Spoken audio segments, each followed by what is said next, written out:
magandang umaga sa inyong lahat at mapagpalang umaga. Napaganda ng alam nyo guys, 8 months na pala ako sa Team Lintik mula po nung November na sumali ako dito, at dito ko po nasubaybayan si Ma'am Len kung gaano siya ka ano sa ano niya, sa mga member niya. Alam niyo yung masupport sa mga member niya at mapaalala. At dito ko po nakita sa kay Ma'am Len na siyang namumuno ng Team Lintik. Alam mo, dun mo makikita sa isang tao kung gaano siya kabuti. Kasi alam mo, sa bawat ngiti niya at bawat halakhak niya, makikita mo doon sa kanya ang pagkatao niya at kung gaano siya mapagmahal sa kapwa. Alam mo, nung first time ko makita si Ma'am Len doon sa kanila, doon pa lang naakit ng puso ko sa kanya na alam ko itong tao na to, mabuting tao to sa kapwa. Doon ko na-appreciate ang kanyang kabutihan. Imagine mo, nakakausap mo siya, andun yung nagkakaroon ka ng banding na hindi mo naman siya ganong katagal na kikilala. Doon mo makikilala kung gaano kabuting tao si Ma'am Len. Alam nyo guys, sa akin dito sa pag-stay ko sa channel na to, si Ma'am Len sa kanyang mga member, alam mo, mapag-alala siya. Andun yung kanyang pagsusupport at sa kanyang pagpapaalala sa bawat mga channel. Isa yung sa mga nakita ko kay Ma'am Len, kasi minsan hindi ko nakita to sa iba eh.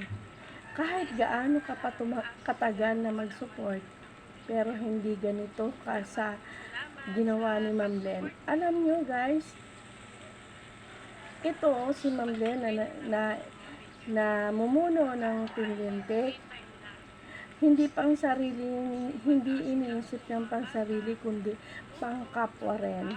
Kasi alam nyo, gusto niya tumulong. Ang puso niya, yung pagtulong niya sa kapwa, talagang tagos hanggang puso. Siya yung si Ma'am Len. Alam mo, matagal ako nag-support sa lahat. Matagal din po ako na iilan lang ang nakikita ko na talagang mabuti sa maliliit na YouTuber. Pero talaga si Ma'am Len, todo support, todo paalala, at lahat ng kanyang mga bawat ginagawa. At andun yung, alam ko, kahit pagod siya at kahit puyat, kaya minsan nahihiya ako, sa sarili ko, kasi parang nahihiya ako kay Ma'am Len kasi una-una pagod na siya, o diba? Tapos magpapaalala pa siya sa mga member niya ng mga ganito.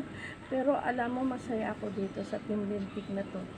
Dahil hindi ako nagsisi kung bakit nandito ako, kasi alam mo, sa pamumuno lang ni Ma'am Len, ando na yung ma-appreciate mo talaga yung pagmamahal. At sa aking sa mga kasamahan sa Team Lintik, sa mga iba pang mga member dyan, andoon po yung pagmamahal sa isa't isa.